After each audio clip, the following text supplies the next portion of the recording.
Bonjour, bonsoir à toutes et à tous, c'est Antoine alias Anubis de retour en mode Racing Club de Lens si on avait ras le cul de faire des vidéos les bleus parce que c'est de la merde, mais bon c'est pas grave, je me suis engagé à le faire, je le fais. Si j'en ai marre, je le ferai plus, j'espère que Zizou arrivera un jour, sinon ça va me péter les fions. Bref, sujet clos, comme ça on va balayer le restant. On va rentrer dans le vif du sujet avec une vidéo actu qui va être un peu picota. On continue encore, je vais encore avoir des shitstorms à mort, mais je m'en fous. Le but, c'est de donner des choses, du grain à moudre et surtout des informations intéressantes, multi-confirmées, parce que j'essaye toujours de confirmer un peu ce qu'on me raconte pour pas raconter trop de conneries. Ça peut arriver malheureusement, mais c'est de moins en moins le cas parce que j'arrive à vraiment recroiser les choses et je parle avec des gens vraiment de confiance et qui aujourd'hui ont vraiment de bonnes infos. J'aime pas trop ce mot-là, mais ce qu'ils me racontent est véridique puisque depuis pas mal de vidéos, ce que je dis c'est révélé quand même assez vrai, notamment la blessure de Wesley Saïd, etc. Donc j'ai quand même pas mal de bonnes petites pistes.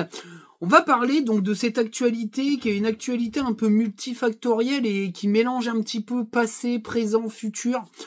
Voilà, les infos de Romain Molina vont vers une possible sanction du Racing Club de Lens par la DNCG. Alors on s'est fait, moi et certains qui quand même ont une certaine forme d'expérience de ce qu'est un budget, une sanction de budget, parce qu'on travaille quand même en libéral, on fait de la compta, on sait ce que c'est.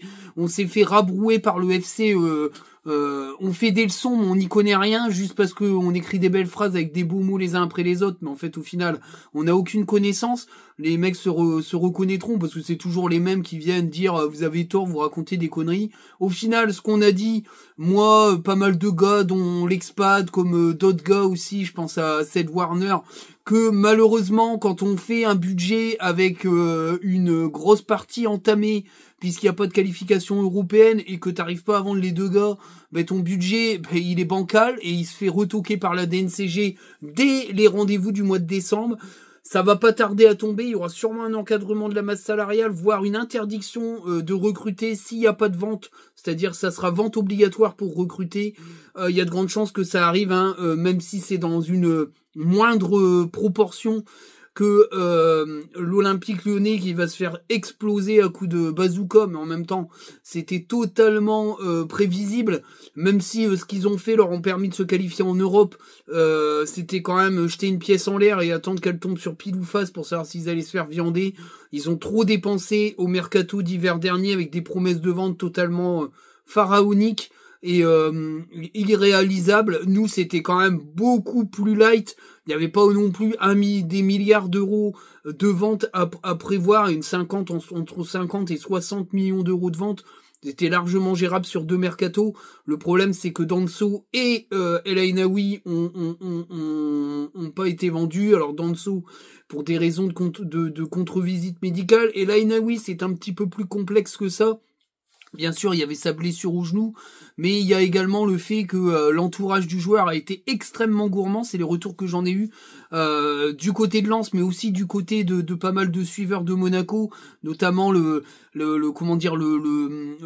l'entourage très proche du joueur qui a été très gourmand niveau salaire et qui a totalement fait capoter l'histoire.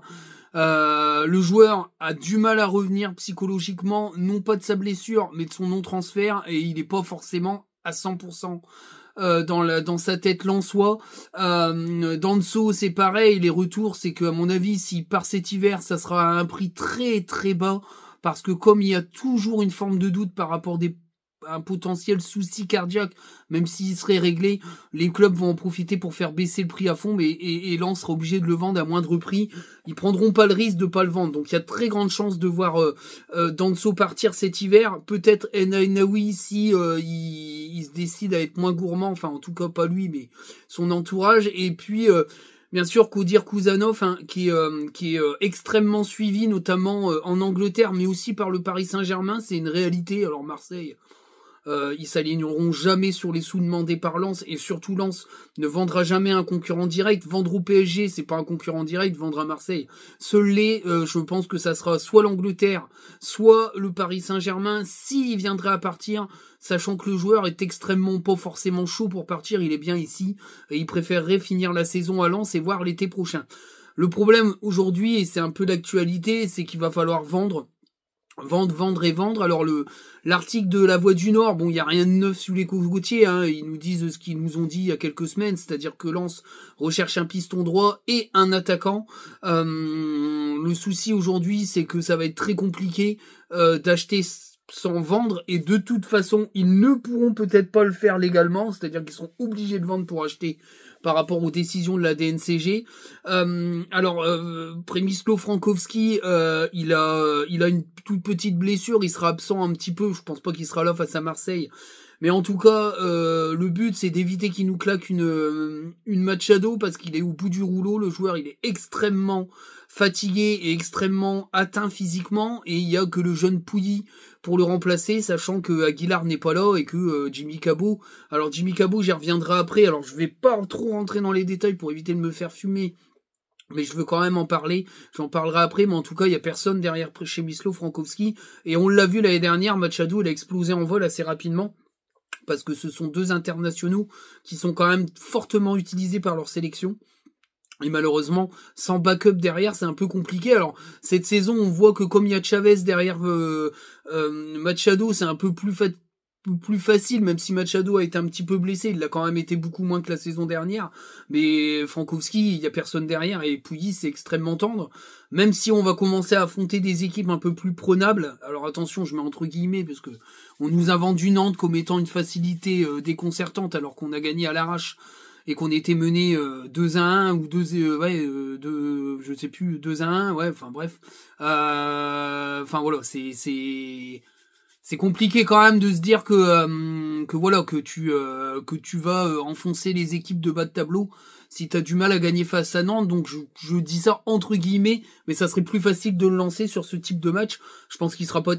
S'il est titulaire face à Marseille, c'est quand même extrêmement chaud, sachant que tu peux aligner Gradit en latéral, mais le problème aujourd'hui, c'est que comme Kuzanov est suspendu, tu seras obligé d'aligner Grady en défenseur axial droit, ou alors tu passes sur une défense à 4 avec Medina en dessous et tu mets Gradit en latéral. Donc il y a quelques solutions de rechange, mais quand même assez faibles. Mais en tout cas, voilà, il y aura un piston droit cet hiver s'il y a vente. Alors pourquoi je dis qu'on va parler présent, passé, futur? Parce que aujourd'hui, le gros problème qui se passe à Lens, c'est le dégraissage.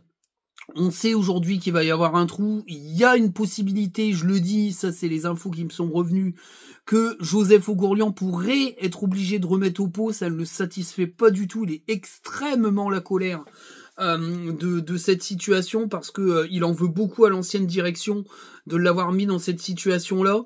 Il y a eu aussi pas mal de remises en question par rapport à l'utilisation de certains joueurs et à la volonté de certains joueurs de ne pas être utilisés à certains postes. Joseph Ogourlian souhaite que Will Steele s'impose un peu plus par rapport au cadre et décide une bonne fois pour toutes de mettre certains cadres soit sur le banc, soit à des postes différents, même s'ils sont pas contents, et s'ils sont pas contents, ils vont sur le banc. C'est un peu ce qui revient, il y a quand même un peu de tension au niveau de Bollaert. Alors, pourquoi je parle de passé? Parce que on revient toujours au même. Aujourd'hui, les joueurs indésirables qui sont Fulgini, voire Thomasson, hein, qui est pas forcément un joueur que Steele veut conserver, bah coûte trop cher et ont surtout des salaires de Mongols par rapport à ce qu'ils ont montré l'année dernière sur le terrain, notamment Thomasson, qui même s'il fait un bon début de saison et marge à plus de 1 million d'euros à l'année, je crois, un truc comme ça. Donc bon, c'est quand même des gros salaires, même si c'est pas déconnant en Ligue 1, mais pour un club comme Lens et surtout pour un joueur du talent de Thomasson par rapport à la saison dernière, c'est hyper cher payé. Alors on découvre que des joueurs comme Sarr ou Zaroury ont des gros salaires, mais en même temps ces gros salaires-là existent parce qu'il y avait des grosses ventes et que il y allait avoir un dégraissage. Tout ça n'est pas arrivé. hein, parce que Arnaud Pouille n'a pas fait la fin de sa mission, c'est-à-dire faire partir les indésirables. Alors il ne l'a pas fait parce qu'il n'a pas réussi à le faire, hein, pas parce qu'il n'a pas voulu, c'est pas ce que je dis.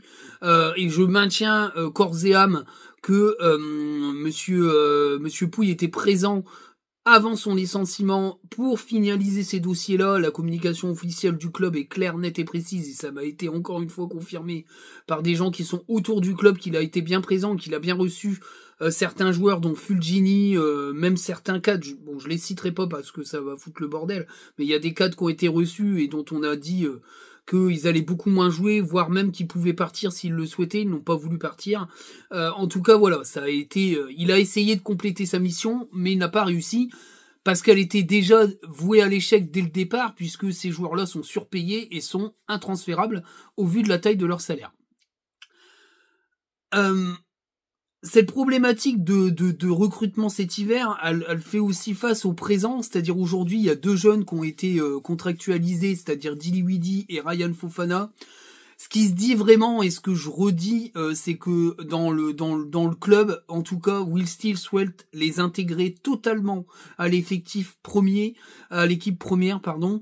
Ce qui voudrait dire qu'il y a des joueurs style Wesley Saïd qui pourraient prendre une claque dans la tronche dès le retour de l'hiver. En tout cas, il veut que ces joueurs-là entrent en concurrence pour les places d'attaquants. Il a pas forcément envie de recruter un buteur pour recruter un buteur. Si c'est pas faisable, ce seront les jeunes qui seront là, qui viendront compléter l'effectif. Il y a une forte velléité à ce que Sotoka ne soit plus dans l'effectif d'attaquant, mais à un autre poste, même si lui est pas trop chaud pour ça. Mais comme je l'ai dit, Joseph Ougourlian pousse pour que Will Steele s'impose un petit peu plus auprès de ses cadres. Alors, moi, ce que j'en pense, c'est que quand on n'a pas de thunes, on a des idées, et que à un moment donné, ça fait quelques années qu'on dit que le centre de formation n'est pas assez exploité, voire pas bien exploité, même si il ne fonctionne pas à plein régime et qu'on sort très peu de joueurs capables de performer en Ligue 1, faut quand même le dire, c'est une réalité.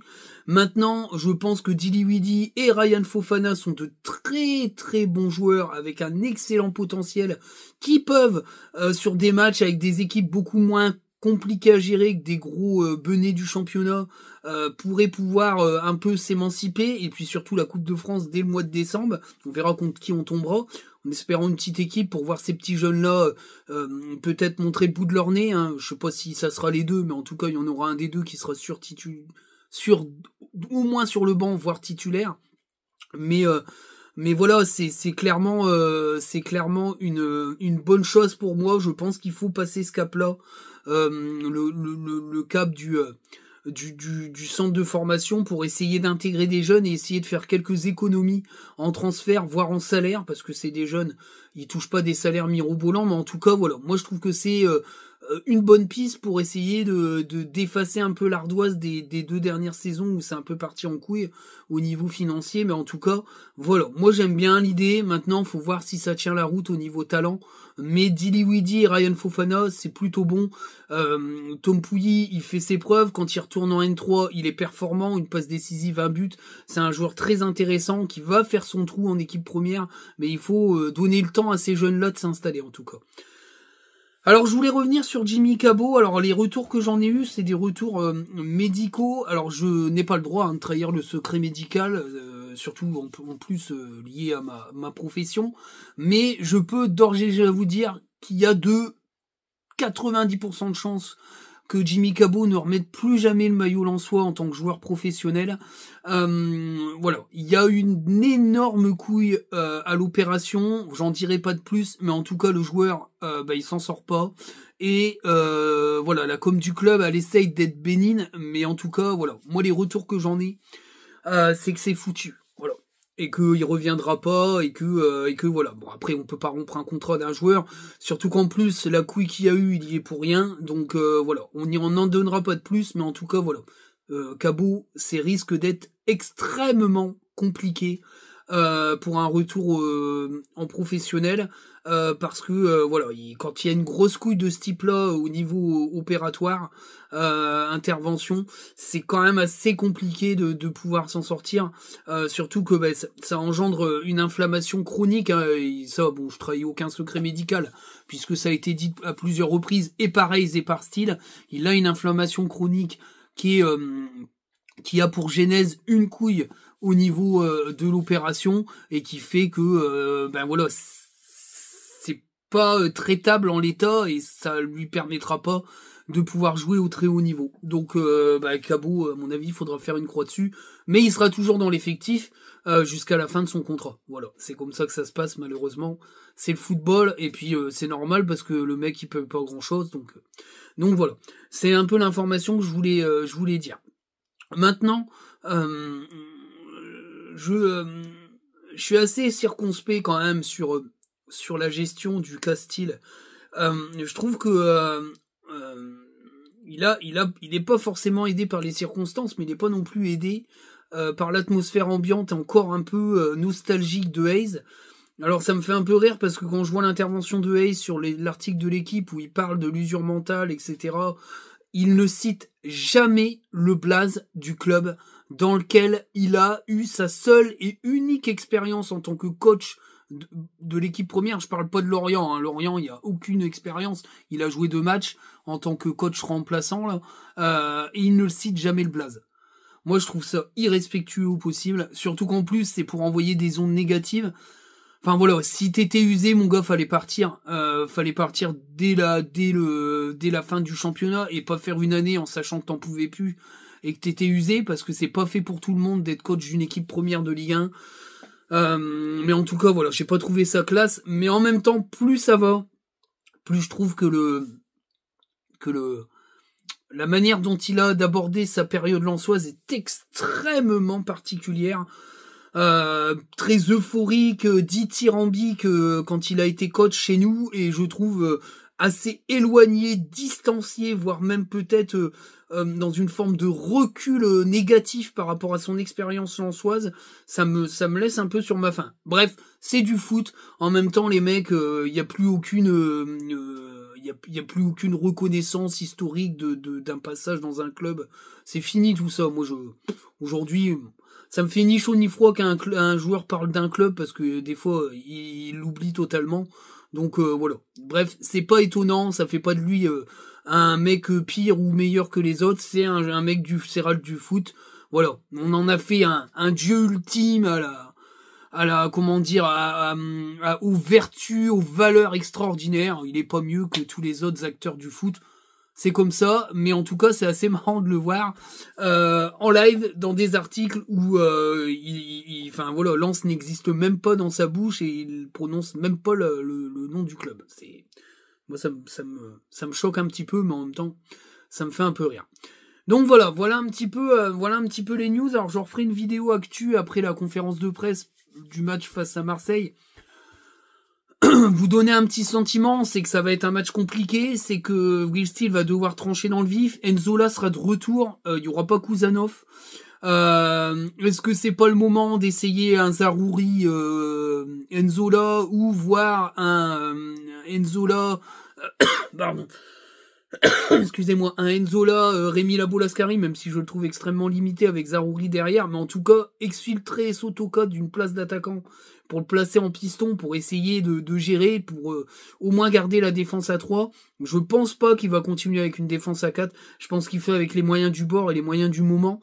Je pense que dès qu'il récupérera tout le monde, les suspendus, les blessés, enfin, en tout cas, les blessés de courte date, à mon avis, il va se mettre en mode 3-4-2-1-2, et puis c'est tout, quoi. 3-4-3. Mais, en tout cas, je pense que ça sera une grosse bataille, et c'est surtout un énorme tournant dans notre saison. Tu gagnes face à Marseille, tu reviens à hauteur des Marseillais au même nombre de points, tu te places dans le top 5, top 6, top 7, quand même, en attendant les victoires des équipes. Il y a des affrontements, je crois, je crois qu'il y a des confrontations directes, vous me direz, je crois, dans les commentaires, il doit y en avoir. Mais en tout cas, voilà. il faut gagner face à Marseille, ça fera un tournant dans cette saison parce qu'on sera dans le bon wagon et qu'après on affronte des équipes un peu plus à notre portée qui nous permettront, bon il y a Reims quand même chez eux, ça va pas être un cadeau, mais en tout cas, je pense sincèrement que il faut gagner ce match pour espérer être européen ou dans la course à l'Europe pour le début de l'année prochaine. Je parle d'année civile. Un match nul serait pas catastrophique, mais nous cantonnerait entre la 10e et la 8e place, ce qui est pas forcément une bonne chose, parce que derrière, on est vachement collé aux autres. Je pense qu'il faut gagner, voilà. Tu gagnes, t'es à 20 points. Mais voilà, il y a du monde qui arrive et ça colle et va pas falloir laisser traîner des points à domicile, il va falloir gagner des matchs à domicile même face à des gros. Donc c'est une très très forte opposition qui va être un premier tournant dans la saison et moi j'attends Will Steele au tournant. J'adore Will Steele, mais je veux qu'il tranche dans le vif quoi. Il y en a un petit peu marre qui le comment dire qui prennent un peu tout dans la gueule. Je pense qu'à un moment donné, il faut qu'il tranche dans le vif. La tête qu'il avait à Nantes me rassure. Moi, je pense qu'il est pas content du tout et qu'il va devoir trancher dans le vif. Il y a des joueurs qui sont pas au niveau, il y a des joueurs qui vont aller sur le banc dès que les titulaires des journées d'avant reviendront. Je parle notamment Grady qui a plus sa place dans le 11 de départ, en tout cas pas en défenseur central axial droit, c'est Kouzanov et point barre. Je pense sincèrement qu'au milieu de terrain, il va falloir faire des choix parce qu'aujourd'hui Thomasson c'est intéressant, mais est-ce que Thomasson joue tout le match ou pas? Bah ça j'en sais rien, mais en tout cas, faudrait peut-être qu'il sorte à la 70e pour El Ainaoui et le mettre en balance avec les deux. Alors, j'ai pas parlé d'Andy Diouf, j'en parlerai après parce que c'est pareil, Andy Diouf, bon, il a confirmé à quelques personnes que lui, il voulait pas forcément partir. Après, comme il dit et comme me disent souvent les joueurs, on connaît le foot, mais voilà, dans son optique, lui, il est pas partant. Voilà. Maintenant, s'il y a 15-20 millions qui tombent, il partira, c'est sûr et certain. Il sera poussé vers la sortie, malheureusement, à moins que Joseph Ougorlian décide de mettre au pot. Il y a aussi le fait que si le club est en difficulté vis-à-vis de la DNCG et donc en difficulté financière, ça sera beaucoup plus difficile de trouver un actionnaire minoritaire. Donc je pense que malheureusement, il est dans cette optique de remettre au pot. Donc voilà, mais Andy Diouf, il est pas dans l'optique de vouloir partir. Voilà, il est pas dans l'optique de vouloir partir. Maintenant, Danso, par contre, c'est différent. Danso a clairement émis dans les médias qu'il voulait aller voir ailleurs. Et la première chose qu'il a dit, et ça je le rappelle à tout le monde parce que tout le monde en fait un cinéma, Danso est là. La première chose qu'il a dit quand il est retourné à la Gaillette, une fois que la Roma l'a envoyé chier, il a dit moi je veux partir. Voilà. Donc il partira. Vous verrez que ça sera un des premiers à partir cet hiver. Moi j'en suis persuadé. Alors après, je vois pas dans les bouts de... je suis pas devin, mais je pense qu'il sera un des premiers à partir cet hiver, et pas une énorme somme. À moins que un club de première ligue claque un gros billet, mais je pense que ça sera 15 millions et ça sera très bien. Ça sera mieux que de le pas vendre parce qu'il est invendable à cause de ses problèmes de santé. Si tu le vends 15 millions, bah tu le vends 15 millions, puis c'est tout. Mais voilà. Voilà en tout cas un petit peu les actus, donc... Pour résumer, difficulté avec la DNCG, Joseph Ougorlian qui pourrait remettre au pot, des ventes obligatoires cet hiver avec des joueurs très difficiles à vendre. Jimmy Cabot, c'est The Bilamouche, hein, ça va pas le faire. Voilà, j'irai pas. Bien sûr, je donne pas de détails, mais ça pue du cul à fond et il reviendra pas, hein, c'est sûr. Enfin, pour moi, c'est sûr. Après, pas dire c'est sûr. Il peut toujours y avoir des miracles, mais vu le type de problème, c'est très compliqué quand même. Et apparemment, de ce que m'a dit quelqu'un qui travaille un peu dans la santé, mais qui gère un peu des joueurs, le fait que c'est mort, ça se sait depuis un petit moment quand même au club. Donc je pense que c'est beaucoup de com. C'est toujours compliqué de commenter ça, mais en tout cas voilà, c'est quelque chose qui est un peu mort depuis un petit moment. Bon, c'est pas surprenant. Je pense que plein de gens avaient compris que ça serait très compliqué pour lui de revenir, mais donc voilà. En tout cas, le reste, les petits jeunes qui vont peut-être avoir leur chance par rapport aux ventes ou aux non-ventes, qui feront qu'il y aura pas de renfort cet hiver, ils seront sûrs et certains dans l'effectif, style l'a fortement réclamé et ça sera sûrement le cas si ça recrute pas. Mais en tout cas, voilà, il y aurait 2 arrivées sûres, piston et attaquant. Alors la Voix du Nord en a parlé et puis moi on me l'a confirmé que c'est là-dessus que ça va aller. Et puis voilà, Marseille avec les difficultés de nos moments, de nos moments, mais qui reste un match extrêmement important à gagner pour pouvoir se placer pour l'Europe. Au final, tu gagnes face à Marseille, t'es à 20 points, bah t'es pas si dégueulasse que ça au final, parce que tout le monde aujourd'hui parle de difficultés, de saison un peu pas terrible. Au niveau du jeu, on a vu certaines choses dégueulasses, c'est vrai. Moi, j'en ai vu beaucoup plus l'année dernière et personne s'est catastrophé. Au niveau comptable, on est plutôt pas mal. On est plutôt pas mal. Même si je pense qu'à un moment donné, on va basculer sous le lance franchise de la saison dernière parce qu'on avait caracolé en enchaînant un nombre de victoires, un truc de fou. Je pense qu'on va rebaisser derrière Lens, mais on est quand même là pour une saison un peu, on va dire, de transition où tous les indésirables n'ont pas été expédiés. C'est plutôt pas mal de la part de Steele. En tout cas, voilà. Alors, l'article, je finirai là-dessus, l'article de La Voix du Nord parle d'une usure mentale. Alors, c'est pareil, j'en ai parlé un petit peu avec les gens que je connais un petit peu qui tournent autour du club. Bah, l'usure mentale, elle est ciblée. Hein. C'est les anciens qui n'ont jusque-là, jusqu'à la carafe, mais en même temps, ils en ont jusque-là. Mais ils sont tellement dans la compétition, etc., qu'ils ont pas envie de lâcher le beefsteak. Donc c'est un peu compliqué, en fait. Ils sont dans l'usure mentale et physique, mais ils ont pas envie de lâcher le morceau. Donc c'est très compliqué à gérer. Hein. CF, les cadres qu'on râlait quand on a recruté Nzola et Satriano, alors qu'ils s'étaient usés jusqu'à la moelle et qui n'ont plus fait de stade depuis plus de 6 ou 7 mois. La même chose en défense centrale, où certains rongent leurs freins, enfin surtout certains, Grady tronche son frein, est un petit peu dans la difficulté, mais en même temps il est rincé et il est complètement hors sujet. Et puis des Fugini, etc., voire même des PDC qui râlent. Bon, alors des PDC c'est un peu particulier parce que lui c'est pas un vieux cadre, mais en tout cas c'est un joueur qui avait été important sous Francaise pendant une période. Mais enfin lui le comportement il est zéro, hein. Ce qui ressort c'est ça. Alors, et puis dernière chose, j'en ai pas parlé de Gift Orban. Gift Orban c'est mort, hein. Voilà, on parle beaucoup de Gift Orban, c'est mort. D'une, parce que c'est trop cher. De deux, parce que le comportement dans le vestiaire, même si les infos ont été un petit peu réactualisées, c'est catastrophique. Will Steele n'en veut pas, absolument pas. Donc on verra pas de Gift Orban chez nous. C'est une évidence. Déjà parce qu'il est trop gourmand en salaire. Et de deux, parce que il y a déjà assez de tension dans le vestiaire pour aller ramener un mec un peu style comportement de racaille. Pour aller foutre encore plus le feu au vestiaire, sincèrement. Et puis je suis pas extrêmement hypé par les performances offensives de Gift Orban à Lyon, alors que Lyon a quand même des arguments permettant aux attaquants de se montrer. C'est peut-être un des plus décevants de l'armada offensif lyonnais, donc franchement non, voilà. Et très peu de chances que ça se fasse. Voilà pour cette petite vidéo actu, j'espère qu'elle vous plaira. Une petite remise en route. On va parler de la conférence de presse vendredi. Hein, on fera une petite vidéo. Pareil, toujours avant le groupe. C'est pas grave, on anticipera un peu, mais bon, on aura des idées de groupe assez larges. Rien qu'en faisant l'état des troupes avec Will Steele, on saura à peu près qui sera dans le groupe, qui sera pas dans le groupe. En tout cas, voilà. Trop content de refaire du lance parce que ça m'a manqué. J'espère que vous allez bien. Voilà. On fera pas toujours des vidéos des Bleus, heureusement. On les reverra pas avant mars.